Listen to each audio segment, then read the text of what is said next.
علشان الأجر عظيم والمعنى أكبر من إننا نحصره في وقت قليل.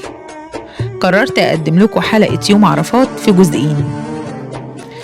الجزء الأول هننزله النهاردة، وفيه هنسمع عن فضل اليوم العظيم وإزاي نعيش لحظته من القلب ونستفيد منه بأقصى شكل. أهلا وسهلا بيكم في لقاء جديد بينا في كلام مع الناس. ولقائنا النهاردة لقاء مميز جدا جدا في أفضل أيام من أيام الخير، 10 أيام من ذو الحجة. النهاردة عندنا لقاء مميز قوي. النهاردة لقائنا عن كيفية إن البني آدم يكون إزاي يحس بأيام الخير، إزاي يتقرب لربنا، إزاي يفهم يعني إيه ليلة عرفات، يعني إيه ربنا هنا يبقى راضي عني. معانا ومعاكم فضيلة الداعية الإسلامي محمد جمال. أهلا وسهلا بحضرتك يا فندم. أهلا بيك. نورتنا النهاردة في برنامجنا كلام مع الناس، ونتمنى إن شاء الله نكون خفاف كده على قلب حضرتك وتشاركنا النهاردة في الخير للناس في معرفتهم بيوم عرفات. إن شاء الله إن شاء الله. أهلا وسهلا بحضرتك. أهلا وسهلا. أهلا. عندنا شوية أسئلة كده دايما بتبقى محيرة الناس. طبعا عايزين الناس تعرف فضل 10 أيام من ذو الحجة. طيب، بسم الله والحمد لله والصلاة والسلام على رسول الله صلى الله عليه وسلم. طبعا شرفت يعني بأن أكون مع حضرتك في اللقاء النهاردة، ويا رب إن شاء الله يكون لقاء مثمر وتكون فيه فايدة كبيرة إن شاء الله للي هيشاهد الحلقة بإذن الله إن شاء الله. طبعا بنقول إن صحيح ما ورد عن سيدنا النبي صلى الله عليه وسلم: ما من أيام العمل الصالح فيهن أحب إلى الله من ذي العشر. طبعا أيام ذي العشر اللي هي 10 من ذي الحجة. الحج هو الركن الخامس من أركان الدين، وخص الله عز وجل أشهر الحج أشهر معلومات، ومنها أداء المناسك في هذه الأيام المباركات اللي هي 10 من ذي الحجة يعني. فسيدنا النبي لما يشير إلى فضل العمل الصالح عموما، أي عمل صالح، ودي من الرحمة الواسعة في هذا الدين، إن سيدنا النبي صلى الله عليه وسلم يقول: ما من أيام العمل الصالح فيهن أحب إلى الله. احنا دايما بندور على الحاجة اللي ربنا بيحبها، عايزين الحاجة اللي ربنا بيحبها. أنا بعمل الحاجة عشان ربنا بيحبها وعشان يرضى عني، طبعا. ما من أيام العمل الصالح فيهن أحب إلى الله من ذي العشر. فلما الصحابة رضوان الله عليهم سألوا سيدنا النبي صلى الله عليه وسلم فقالوا له: ولا الجهاد في سبيل الله؟ لأن ذروة سنام هذا الدين، أعلى شيء في هذا الدين هو الجهاد في سبيل الله. قالوا: يا رسول الله ولا الجهاد في سبيل الله؟ قال: ولا الجهاد في سبيل الله إلا لرجل خرج بنفسه وماله فلم يرجع من ذلك بشيء. ده واحد خرج في سبيل الله بقى بنفسه وبماله كل شيء، فما رجعش لا بنفسه ولا بماله ولا بأي حاجة، فده ما حدش هيسبقه، ده في حتة تانية. فإنما العمل الصالح في الأيام 10 دي يحبها الله ويتقرب بها العبد إلى الله عز وجل. وما من أيام العمل الصالح فيهن أحب إلى الله من هذه الأيام.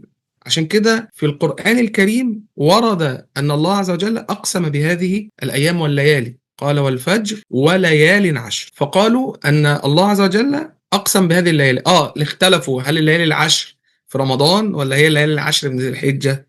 لا، الراجح في الموضوع ان هي ايام 10 من ذي الحجة. فطبعا فضل الايام والليالي دي في التقرب الى الله عز وجل بالاعمال الصالحة باب واسع جدا. هل في حاجة معينة؟ يعني مثلا في ناس كتيرة جدا بتيجي تعمل ايه ده انت بتصوم، وطبعا اليومين دول طويل والمغرب بيأذن الساعة 8 تقريبا، انت مش قادر تصوم. انت مش قادر تصوم. طب خلاص، ما تصبتش غيرك عن الطاعة اللي هو أخدها. يعني أنت مثلا قادر تتصدق، طب خير. قادر تسعى في حاجات الناس، ماشي، شيء طيب. قادر تصوم، قادر تقوم، قادر تقرأ القرآن، قادر تكثر من الذكر، والأيام دي أساسا أيام ذكر. طب خير. أنا بقى مش قادر أجيب العمل اللي أنت بتعمله، خلاص كله ميسر لما خلق له. إنما ما جيش أقول إيه، هل ورد ان سيدنا النبي صلى الله عليه وسلم صام الايام دي كلها؟ طب انت بتصوم ليه؟ طب يعني اقعد اسال اسئله، يوم قال ايه؟ طب خلاص مش هصوم. طب ليه؟ يقول لك خلاص ما هو ما وردش يا سيدي، ما هو الصوم عمل صالح، ورب العزه اخبر، واخبرنا النبي صلى الله عليه وسلم بذلك: كل عمل ابن ادم له الا الصوم فانه لي وانا اجزي به. حتى قالوا ان جزاء الصوم لا يعلمه الا الله، لانه لله والله هو الذي يجزي به. يعني احنا لما بنيجي نقول لواحد جزاك الله خير، جزاك الله خير، ده احنا بنوفيه الدعاء، ان بدعي له يعني دعوه ان انا اقول له ربنا اللي يجازيك بالخير، ربنا يديك الخير كله. وربنا يديك الخير، ربنا يجازيك الخير وربنا يديك الخير. أيوة. فانا دلوقتي العمل الصالح ده امر واسع ومتسع، اللي يقدر يجيب عمل صالح ياتي به، واللي يشوف اخوه بيعمل عمل صالح ما يثبطوش، يقول له ربنا يتقبل، ربنا يتقبل طاعتك، فعلا ادعي في ناس لي. كتير بتهد عزيمة اللي قدامها فعلا. ايوه، فانا ما اكونش عون للشيطان على اخويا، لا يكن احدكم عونا للشيطان على اخيه. انا الاقيه على خير اخد على ايديه، تمام. والاقيه على شر برضه اخد على ايديه. انصر اخاك طبعا. ظالما او مظلوما. قالوا مظلوما يا رسول الله، ماشي، فكيف انصره ظالما؟ قال ان تاخذ على يديه، تدفعه بقى عن الظلم ده، يبقى انت كده بتنصره على نفسه. ففضل الايام دي ايام مباركات، خير ايام الدنيا، يتقرب فيها العبد بما فتح الله عليه من عمل صالح وبما يسر له من عمل صالح لله عز وجل. نسأل سؤال مهم برضو، فضل اتفضل. يوم عرفة. نعم، طبعا يوم عرفة داخل في الأيام العشر. طب اليوم العاشر فين؟ اليوم العاشر يوم النحر، يوم العيد. طيب يوم عرفة سيدنا النبي صلى الله عليه وسلم خصه بقى بالعمل، يعني سيدنا النبي صلى الله عليه وسلم ذكر العشر عموما ما من أيام العمل الصالح فيهن، إنما جه في يوم عرفة فقال صيام يوم عرفة أحتسب على الله أن يكفر به ذنوب عام مضى وعام إيه قادم. طب ماشي، طب يعني اللي يصوم يوم عرفة ربنا بيكفر عنه الذنوب عام مضى، طب أنا ضامن أعيش السنة الجاية أكيد. العام القادم؟ أكيد طبعا. ذلك فضل الله بقى. انت يعني انت بتعمل خلاص، ورحمة الله وفضله لا حدود لها، يعني خلاص انت بتعمل تتقرب الى الله عز وجل، وبتصيب سنة النبي صلى الله عليه وسلم اللي هو صيام يوم عرفة. هو خص الصيام في اليوم ده. طبعا الحجاج هناك ما بيصوموش، ما لهمش الصيام يوم عرفة، انما احنا نصوم لان احنا ايه، يعني نسأل الله عز وجل ان يمن علينا بالحج يا رب، لان احنا ما ذهبناش لقضاء هذا النسك. فطبعا الحجاج هناك ما بيصوموش، انما احنا هنا بنصوم. بنصوم لله عز وجل تقربا واتباعا لسنة النبي صلى الله عليه وسلم، ان هو خاص يوم عرفة خلاص بهذا ايه الفضل، فضل الصيام. فالصيام يحتسب المرء فيه ان يكفر الله ذنوب عام مضى وعام قادم. طب العام الماضي ماشي انا عملت فيه اعمال وي، طب العام القادم ممكن معيش. ذلك فضل الله، ذلك فضل الله، الاجر والثواب عند الله، الاجر والثواب عند الله، هو يجازي به. تمام. احنا ممكن نسأل حضرتك ايه افضل دعاء ليوم عرفة؟ طبعا العشر زي العشر ايام في ذي الحجه زي ما احنا قلنا هي ايام ذكر. نيجي بقى اليوم عرفه، ورد حديث عن سيدنا النبي صلى الله عليه وسلم افضل الدعاء دعاء يوم عرفة، وأفضل ما قلت أنا والنبيين من قبلي لا إله إلا الله وحده لا شريك له، له الملك وله الحمد على كل شيء قدير. فأنا أحافظ على هذا الذكر اتباعا برضو إيه لهدي النبي صلى الله عليه وسلم. طيب هم شراح الأمر قالوا إن أفضل الدعاء مش معناه ان انا اسيب كل الدعاء. يعني مثلا واحد عايز يدعو لنفسه بخير، عايز يدعو لاولاده، عايز يدعو للمسلمين، لا انا احاول ما اسيبش اي وقت في يوم عرفة يعدي مني من غير ان اتوسل الى الله بالدعاء وانا اتقرب اليه بالدعاء. كمان اللي يعرف حد بقى من حجاج بيت الله الحرام يوصيه ان هو في يوم عرفة يدعي له ويستغفر له هناك في عرفة، لان سيدنا النبي صلى الله عليه وسلم اخبر ان الله عز وجل لما يباهي بالواقفين على عرفات خلاص جاءوني شعثا غبرا من كل مكان يرجون رحمتي ويخافون عذابي أشهدكم يا ملائكتي أني قد غفرت لهم.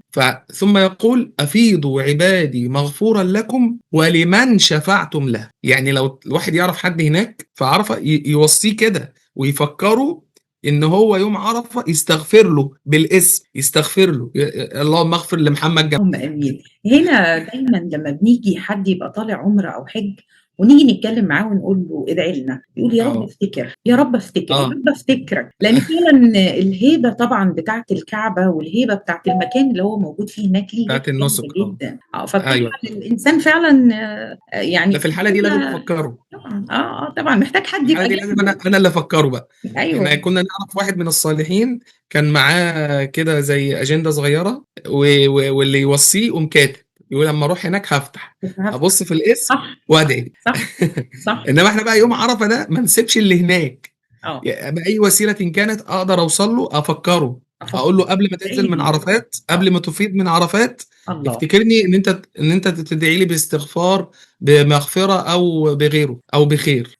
هنا في سؤال، يعني بما اننا بنتكلم على الحجاج، هل ربنا سبحانه وتعالى بيميزهم في اليوم ده عن باقي خلقه؟ طبعا اكبر ميزه ان هم بيؤدوا ركن من اركان الدين. يعني انا عندي بعد الشهادتين عندي اقام الصلاه، ايتاء الزكاه، صوم رمضان، وحج البيت، دي اركان الدين. فهم منة الله عليهم ان هم بيأدوا ركن من اركان الدين، فدي منة كبيره جدا. طيب ولسه بنقول على الحديث بتاع يوم عرفه ان الله عز وجل بيباهي بهؤلاء في هذا اليوم ملائكته: انظروا جاءوني شعثا غبرا من كل مكان يرجون رحمتي ويخافون عذابي، أشهدكم أني قد غفرت لهم، أشهدكم أني قد غفرت لهم، أفيضوا عبادي مغفورا لكم ولمن شفعتم لها. ما دي كرامة، دي كرامة ومنزلة. ده أنت قطعت من قوتك وخدت من صحتك ورحت وسافرت، ومشقة السفر ومشقة أداء المناسك، كل ده ليه؟ تقربا كده إلى الله. ربنا طبعا. فطبعا دي كلها ليها مكانة وليها منزلة عند الله عز وجل. طبعا علشان كده حتى من كرامة من ذهب لأداء هذه المناسك ان هو طب انا هغفر لك وهغفر للي انت دعيت له كمان. طب دي منزلة كبيرة قوي. طبعا. يعني اللي انت قلت اسمه كمان هغفر له هو كمان، طيب يبقى دي منزلة ولا مش منزلة؟ طبعا كرامة ولا مش كرامة؟ طبعا يا كرامة رب، كبيرة. من علينا يا رب، كلنا يا رب. يا رب يا رب يمن يا رب علينا يا رب يا بحج رب. بيتي يا رب يا رب. كيف يغير يوم عرفة في حياة الإنسان؟ تغيير يوم عرفة في حياة الإنسان لما يرى الفقير والغني والقوي والضعيف والأمير والغفير كله في نطاق واحد أمام رب العزة، واقفين بلباس واحد، مفيش ميزة. ما أنا هعرف منين القوي من الضعيف ولا الأمير من الغفير ولا منين؟ كله سواسية. كله سواسية، كله لبس واحد، كله باين ان هو امام الله عز وجل واحد. فده يغير ان يقيني انني اعيش عبد لله عز وجل. أسأل هنا سؤال مهم جدا خطر في بالي وأنا مع حضرتك دلوقتي. اتفضل. هنا ربنا سبحانه وتعالى بيورينا يوم الحساب إن كلنا هنبقى زي بعض، مفيش طبعا زي ما حضرتك قلت لا غني يوم ولا حشر. فقير، صح كده؟ فيوم طبعا ده يوم عرفة فعلا في الحج بيقول لنا كده. ده لما اشوف المشهد ده اه ويجي في يقيني كده، لا احس ان انا عبد لله عز وجل، احس ان انا عايش بمراد الله عز وجل، ما شاء الله كان وما لم يشاء لم يكن. احس ان انا اقيم التوحيد. يعني من افضل الحاجات اللي الواحد بيشوفها في عموم المناسك، الحديث اللي ورد عن سيدنا عمر بن الخطاب ان هو لما وقف قدام الحجر الاسعد وقال: والله اني لاعلم انك حجر لا تضر ولا تنفع، ولولا اني رايت رسول الله صلى الله عليه وسلم يقبلك ما قبلتك. دي قمه التوحيد بقى، قمه التوحيد لله عز وجل. انا بعمل المناسك دي وبأدي المناسك دي وبأخذ بهذه المناسك توحيدا لله، تقربا لله، وأداء لنسك الله عز وجل. فالأمر لا يغير، طبعا يغير من حياة إنسان لو استحضر بقلبه يعني هذا المشهد المهيب. لو استحضر بقلبه هذا المشهد المهيب، يعني يعرف أن الدنيا لا تساوي عند الله جناح بعوضة، يعرف أن الدنيا هينة، يعرف الدنيا إلى زوال زي ما حضرتك قلتي كده، مشهد الحساب. صح. يعرف أن الله عز وجل مطلع، أن الله عز وجل قادر. فطبعا لو الإنسان استحضر هذه الأمور طبعا تغير حاجات كتيرة جدا في حياته طبعا.